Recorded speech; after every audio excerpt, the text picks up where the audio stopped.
Hello friends, welcome back to my YouTube channel doctor Aaqib Shaikh. आज हम जो देखने जा रहे हैं वो हमारा DMER लैब असिस्टेंट एग्ज़ाम का पार्ट 2। पिछले पिछले वीडियो में हमने 20 क्वेश्चन देखे थे। अब इस वीडियो में हम नेक्स्ट 20 क्वेश्चंस देखेंगे। पहिला क्वेश्चन है हमारा, पुढील वाक्यामध्ये दर्शक सर्वनामाचे योग्य रूप भरा। Tulja Bhavani fill in the blank महाराष्ट्राची आई आहे। तुळजा भवानी ही महाराष्ट्राची आई है। यहाँ पर जो सर्वनाम यूज होगा वो है ही, क्योंकि यहाँ पर देखो तुळजा भवानी ही स्वत नहीं आएगा, गलत हो रहा। ही तुळजा भवानी काय महाराष्ट्राची, ये भी गलत हो रहा। तुळजा भवानी तुम्ही महाराष्ट्राची आई है, ये भी दर्शक नहीं हो रहा, ये सेकंड पर्सन हो रहा। लेकिन तुळजा भवानी ही महाराष्ट्राची आई है, ये सर्वनाम है। तो इसका राइट आंसर है 4। पुढील वाक्य रिकामी जागी शक्य क्रियापद पदाचे योग्य रूप भरा। हमको यहाँ इसमें क्या बोल रहा हो, क्रियापद यानी कि काम जिसको बोलते वो सिलेक्ट करना है इसमें से। मला दररोज 30 किलोमीटर चालली, गलत। चालते चालतो, ये भी गलत। मला दररोज 30 किलोमीटर चालवते, ये जो है करेक्ट सेंटेंस है। तो इसका ऑप्शन है 4। क्वेश्चन नंबर 3, पंढरीचा महिमा किती वर्णावा या वाक्यातील नाम साधित विशेषण ओळखा। इसमें हमको नाम साधित विशेषण बताना है। ऑप्शन क्या है हमारे पास? ऑप्शन ए है पंढरीचा, दूसरा महिमा, तीसरा पंढरीचा महिमा और चौथा किती वर्णावा। अब यहाँ हमको क्या बोल रहा हूँ, नाम साधित विशेषण। तो ये जो पंढरी है ये नाम है, इसलिए इसका राइट आंसर है ए, पंढरीचा। The following sentence has been split into 4 segments. Identify the segment that contains a grammatical error. Unfortunately, comma, Yashika slash didn't knew slash about the slash surprise party. अब इसमें से जो ग्रामेटिकल एरर हमको बताना है कि इसमें कौन सा है जो ग्रामेटिकल रॉन्ग है। ऑप्शन हमको दिया हुआ है अबाउट द, सेकंड है डिडंट न्यू, थर्ड है सरप्राइज पार्टी और फोर्थ है अनफॉर्चुनेटली यशिका। अब गौर करो हमारे सेंटेंस पे, अनफॉर्चुनेटली कॉमा यशिका और स्लैश डिडंट न्यू, ये रॉन्ग है। करेक्ट क्या रहता था? करेक्ट रहेगा डिडंट नो या न्यू है। डिड जो है पास्ट टेंस है और न्यू भी पास्ट टेंस है, तो ये एक साथ नहीं आएंगे। डिडंट आ रहा तो नो आएगा, तो ये रॉन्ग है। इसलिए ऑप्शन इसका सेकंड, करेक्ट आंसर सेकंड है, didn't knew. Select the most appropriate option to fill in the blank. Are you coming to the party tonight? Fill in the blanks, asked John. It's going to be so much fun. अब इसमें जो fill in the blank है इसमें क्या आएगा? तो हमको option first दिया हुआ है exclamation mark, second question mark, third है फुल स्टॉप और फोर्थ है इन्वर्टेड कॉमर्स। तो हम क्वेश्चन पे पहले गौर करो। Are you coming to the party tonight? Asked John, यानी जॉन ने पूछा, तो ये क्या है? सवाल है। और सवाल के लिए क्या इस्तेमाल होता?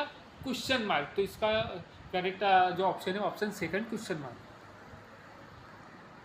क्वेश्चन नंबर थर्ड है हमारा इसका, select the most appropriate option to fill in the blank. Fill in the blank, don't forget to bring your notebook, inverted commas, reminded the teacher. Option first दिया हुआ है inverted comma, second comma, third exclamation mark, fourth भी हमारा single comma.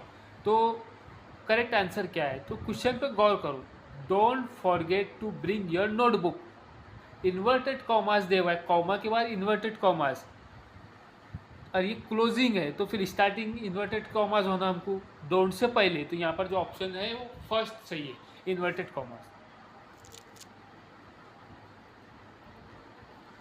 Which of the following statement is correct about food nutrients? Food nutrients से के ताल्लुक से कौन सा स्टेटमेंट है वो सही है? Protein are building block of life. Option second, proteins are not required for growth. Option third, carbohydrate are very low in energy. Option fourth, fats are essential for rapid growth of organism. तो correct क्या है? तो correct है इसका option first, कि जो protein है building block है लाइफ की.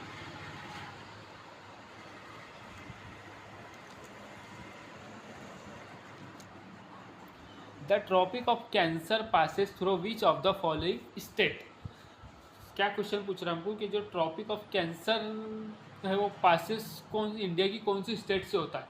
अब पहले तो हमें ये पता होना चाहिए कि ट्रॉपिक ऑफ कैंसर क्या है. ट्रॉपिक ऑफ कैंसर क्या है? काल्पनिक एक लाइन है जो खींची हुई है हमारी अर्थ के ऊपर से. यह है नॉर्थ, और अर्थ की नॉर्थ साइड में है 23.5 डिग्री पे. ये काल्पनिक लाइन है. तो ये होता क्या है इसके अंदर के साल में एक बार 21 जून को इस लाइन के ऊपर, एग्जैक्ट इसके ऊपर सूरज आता, और उस दिन जो रहता दिन बड़ा रहता और धूप रहती तेज. तो इसलिए इसको ये नाम दिया गया ट्रॉपिक ऑफ कैंसर. तो कौन सी इंडिया के अंदर कौन सी स्टेट में वो देखा जाता? तो वैसे तो 8 स्टेट है इंडिया में जहाँ देखा जाता, लेकिन अभी हमारे पास जो ऑप्शन है उसमें करेक्ट ऑप्शन क्या है? तो हमको ऑप्शन उसने दिया अरुणाचल प्रदेश, असम, मिजोरम, मणिपुर. तो इसमें जो करेक्ट ऑप्शन है वो है मिजोरम. अब और बाकी के 7 कौन से स्टेट है? तो गुजरात, राजस्थान, मध्य प्रदेश, छत्तीसगढ़, झारखंड, वेस्ट बंगाल और त्रिपुरा. ये वो स्टेट है जहाँ ट्रॉपिक ऑफ कैंसर पासेस होता है, मतलब सूरज एग्जैक्ट ऊपर आता है उस लाइन के और वो धूप तेज रहती है. Refer to the following letter, number and symbol series and answer the question that follows. All numbers are single digit number only. Counting to be done from left to right only. हमको जो counting करना है वो किधर? Left से right में करना है. क्या दिया हुआ है हमको? सीरीज़ क्या दी हुई है? सीरीज़ है हमारे पास FB%S and 6C 3$5J@1QT #24D*R. ये हमको सीरीज देगी. If all the symbols and numbers are drop from the series, अगर सारे सिम्बॉल और नंबर जो सीरीज के अंदर सिम्बॉल और नंबर है उसको ड्रॉप निकाल दिया जाए, देन तब विच of the following will be 6 from the left. तब दावी साइड से, लेफ्ट साइड से छठा जो क्या रहेगा लेटर वो कौन सा रहेगा? क्योंकि हमने क्या निकाल लिए? हमने निकाल लिए नंबर और सिंबल. अब नंबर और सिंबल निकाले तो क्या बचा? लेटर. अब हमको लेफ्ट साइड से क्या होना? लेटर होना. कितना होना? छठा होना. अब गिनेंगे. पहला F, दूसरा B, तीसरा S, चौथा C, पांचवा J और छठा Q. छठे पे जो आ रहा है Q है, इसलिए इसका राइट आंसर Q है. क्योंकि ये जो परसेंट एंड 6, 3, $5 ये और @ ये जो है ये नंबर, ये नंबर है और सिंबल है, तो हमने इनको हटा दिए. तो जो छठे नंबर पे आया वो Q आया. इसका राइट आंसर है Q. If an applicant is not satisfied with the decision of the first and second appeal under the Maharashtra right to public service act 2015, to whom can he और she approach. किसको करेगा वो? तो इसका right answer है answer number 4, state commission for right to public service.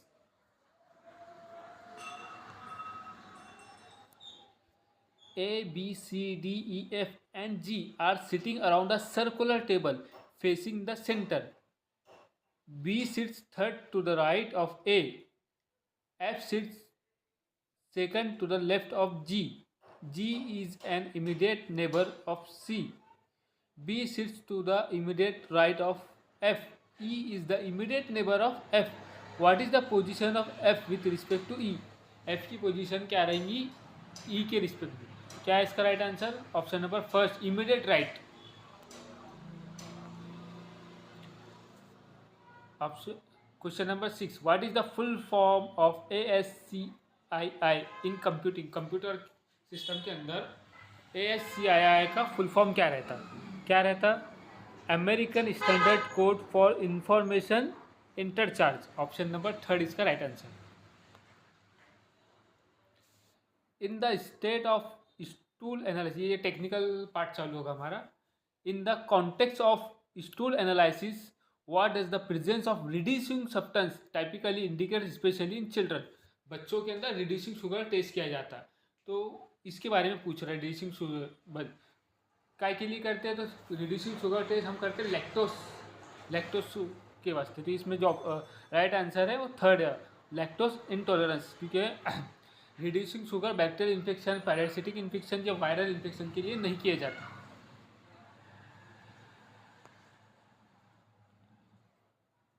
What is the difference between serum and plasma. जो serum है और प्लाज्मा होता है, जो हमारी प्लेन ट्यूब रहती क्लॉट एक्टिवेटर, उसमें सेंट्रीफ्यूज के बाद जो निकलता वो सेरम रहता, और हमारे पास जो ईडीटी ट्यूब रहती पर्पल कलर की, जिसमें ईडीटी केमिकल रहता, जब हम उसमें ब्लड डालते उसको मिक्स करके बाद में जब उसको सेपरेट करते सेंट्रीफ्यूज करके, तो उसमें से जो ऊपर नीचे आरबीसी बैठ जाते और ऊपर का जो पार्ट रहता वो प्लाज्मा का रहता। तो अब हमको डिफरेंस पूछ रहा हो सेरम और प्लाज्मा में डिफरेंस क्या है। कुछ ऑप्शन दिया उसने, plasma is formed by centrifuge clotted blood, ये गलत है। प्लाज्मा क्लॉटेड ब्लड को जब हम सेपरेट करते तो सेरम निकलता, प्लाज्मा नहीं, यानी ऑप्शन नंबर फर्स्ट रॉन्ग है। Option number second, serum contain RBC and white blood cell while plasma contain electrolyte, ये भी रॉन्ग है, क्योंकि सेरम में डब्ल्यूबीसीज और आरबीसीज नहीं होते, वो काय में रहते, वो होल ब्लड में रहते, और इलेक्ट्रोलाइट जो रहता है वो सेरम में रहता है। यहाँ उल्टा दिया इसने, इसलिए सेकंड ऑप्शन भी गलत है। थर्ड क्या ऑप्शन है, serum is obtain after blood clotting while plasma contain clotting factor, ये राइट है, क्योंकि जब हम क्लॉट सैंपल को सेपरेट करते सेंट्रीफ्यूज करके तो उसका सेरम निकलता है, और प्लाज्मा जो रहता है हमारा होल ब्लड के अंदर प्लाज्मा, उसके अंदर क्लॉटिंग फैक्टर्स रहते हैं। ऑप्शन नंबर 4 भी रॉन्ग ही है, इसलिए इसका correct answer option number third है। Which of the following blood constituents is correctly matched with its normal references? इसमें से कौन सा जो रेफरेंस रेंज देगी, कैल्शियम, क्रिएटिनिन, आयरन और कॉपर, इसमें से कौन सी सही है पूछ रहा हूँ। तो ऑप्शन फर्स्ट हमको दिया हुआ है कैल्शियम 14-16, ये गलत है, क्योंकि कैल्शियम की नॉर्मल रेंज 14 से 16 नहीं रहती, बल्कि 8.0 से 10.3 तक रहती। क्रिएटिनिन 1.5 से 3.5 mg/dl, ये भी रॉन्ग है। क्रिएटिनिन की नॉर्मल रेंज 0.4 या 0.6 से 1.2 या 1.4 तक रहेगा mg/dl। इसमें जो फोर्थ ऑप्शन है कॉपर का 100 to 200 mg/dl, ये भी रॉन्ग है। क्यों, क्योंकि कॉपर का जो नॉर्मल रेंज है वो mg/dl में नहीं होता है, बल्कि माइक्रोग्राम पर डेसीलीटर में होता है। यहाँ mg/dl लिखे हुआ है, ये रॉन्ग है। इसलिए राइट आंसर क्या है इसका, आयरन। क्यों, क्योंकि इसमें जो रेफरेंस रेंज, हालांकि इसमें रेफरेंस रेंज 100 to 150 दी हुई है, लेकिन फिर भी चूँकि ये क्लोजिंग है, नियर अबाउट करेक्ट आंसर के एकदम करेक्ट है, इसलिए ये सही है। इसमें जो दिया हुआ है 100 to 150 माइक्रोग्राम पर डेसीलीटर, तो ये करेक्ट है, क्योंकि आयरन की रेफरेंस रेंज माइक्रोग्राम में ही देखी जाती है। वैसे नॉर्मली आयरन की रेफरेंस रेंज 60 to 150 या 160 तक रहता है। A microbiologist need to visualize the capsule Lipsella pneumonia without heat fixing. Which negative stain technique and principle should be used? Microbiologist जो होता है उसको ज़रूरत पड़ती है देखने के लिए लिप्सेला निमोनिया का कैप्सूल बगैर हीट फिक्सिंग, बगैर स्लाइड को हीट दिए हुए, तो कौन सा ऐसा स्टेन है, निगेटिव स्टेन की टेक्निक है जो इस्तेमाल होती है, कौन सा होता, इंडिया इंक। लिप्सेला निमोनिया का अगर कैप्सूल देखना है तो इंडिया इंक स्टेन यूज़ होता है, इसका राइट आंसर इंडिया इंक है। क्योंकि ग्राम स्टेन जो है, ग्राम स्टेन ग्राम पॉजिटिव और निगेटिव बैक्टीरिया में यूज़ होता है। Ziehl Neelsen stain mycobacterium tuberculosis में होता है, इसलिए ये भी रॉन्ग है। Endospore stain malachite green highlight the capsule, पर ये भी रॉन्ग है। इसका राइट आंसर है इंडिया इंक है, India ink negative stain. Which of the following cytological feature in cerebrospinal fluid is most suggestive of cryptococcal infection? ये जो हमको ऑप्शन दे हुए इसमें से कौन सा सेल है, साइटोलॉजिकल फीचर है CSF के, जो सबसे ज़्यादा सजेस्ट है करते हैं क्रिप्टोकोकल इन्फेक्शन को, तो कौन करता, round E cell with clear halos indicating capsule, ये जो रहते ये करते। ये बताते क्रिप्टोकोकल इन्फेक्शन की, जो राउंड ईस्ट, अगर CSF में राउंड ईस्ट सेल आ रहे तो वो इंडिकेशन रहते क्रिप्टोकोकल इन्फेक्शन की, ज़्यादातर क्रिप्टोकोकल नियोफॉर्मेंस में।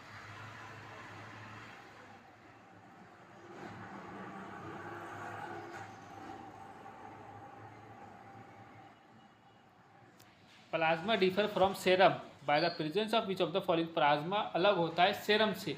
ऐसा क्या डिफरेंस, ऐसा क्या फ़र्क रहता है सेरम और प्लाज्मा में कि वो दोनों अलग अलग होते? Option electrolyte, fibrinogen, urea, glucose.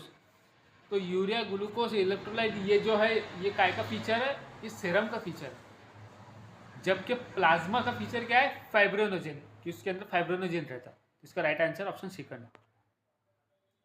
Which of the following clinical feature is most commonly associated with defective platelet function in a patient who has normal platelet count? इनमें से कौन सा ऐसा फीचर है जो बहुत आम तौर पर होता है काय के साथ? प्लेटलेट का फॉल्ट या डिफेक्टिव प्लेटलेट के साथ, लेकिन उस पेशेंट का जो प्लेटलेट काउंट रहता वो नॉर्मल रहे। तो क्या? Bleeding into muscles and joints, ये रॉन्ग है। Petechiae and bleeding from mucous membrane. तो ये जो कंडीशन है इसमें होता क्या है? इसमें ये होता है कि पेटिचाई बोले तो पूरी बॉडी की जो स्किन रहती है उस पर लाल कलर के छोटे छोटे धब्बे आ जाते, दाग आ जाते। और ब्लीडिंग फ्रॉम म्यूकस मेम्ब्रेन, यानी नाक से, मुंह से, मसोड़ों से, जीभ से, जबान से, यहाँ से ब्लीडिंग होती। और ये कौन सी कंडीशन में होती? कि प्लेटलेट काउंट जो पेशेंट का वो क्या है? नॉर्मल है, लेकिन जो प्लेटलेट है वो डिफेक्टिव है।